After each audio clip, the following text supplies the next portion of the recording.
بسم اللہ الرحمن الرحیم واللہ لا یہدی القوم الظالمین، اور اللہ ظالم قوم کو ہدایت عطا نہیں فرماتا۔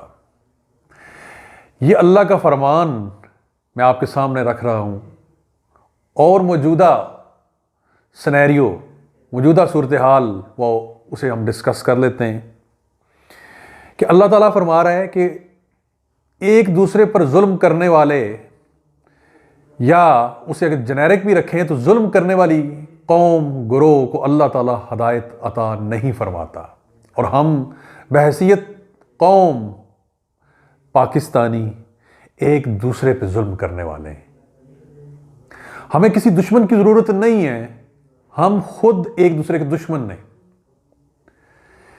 ہم اس سے پہلے یہ دیکھتے تھے کہ ادارے، چاہے وہ صحت ہے، تعلیم ہے، وہ پولیس ہے، وہ ایڈمنسٹریشن ہے، وہ قانون ہے، وہاں ظلم ہمیں نظر آتا تھا۔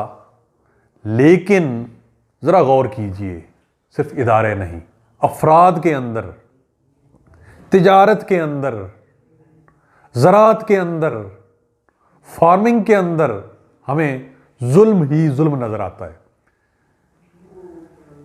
ابھی یہ دیکھیے کہ کچھ دن پہلے ایک بحران شروع ہوتا ہے جو کہ جاری ہے، کہ آٹے کا بحران۔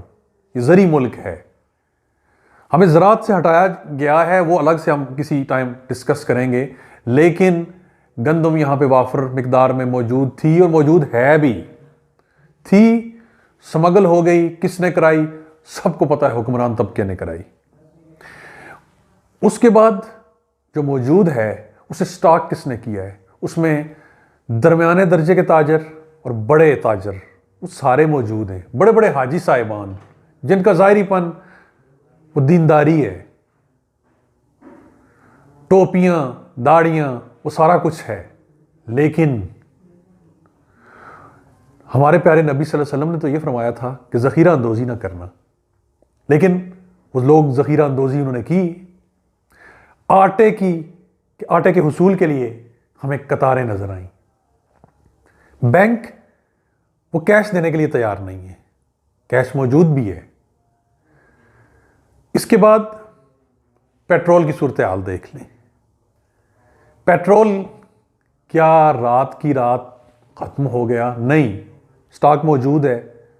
چھاپے پڑنے پہ سٹاک برآمد بھی ہو رہا ہے، جرمانے کے ڈر سے اب کچھ نہ کچھ سامنے آ گیا ہے۔ یہ سارا ظلم ہم کس پہ کر رہے ہیں؟ ایک دوسرے پہ۔ ایک چیز خدا نہ خواستہ میں سٹاک کرتا ہوں، آپ کو تکلیف ہوتی ہے، آپ سٹاک کرتے ہیں، مجھے تکلیف ہوتی ہے، اور یہ ظلم کا سلسلہ چل رہا ہے۔ اور اللہ کا فرمان ہے واللہ لا یہدی القوم الظالمین۔ اللہ تعالیٰ ہمیں ظلم کرنے سے بچائے، ہم اس حرکت سے، اس راستے سے باز آ جائیں۔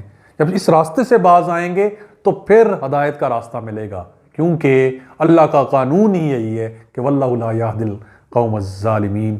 اللہ تعالیٰ ہمیں ہدایت عطا فرمائے۔ جزاک اللہ۔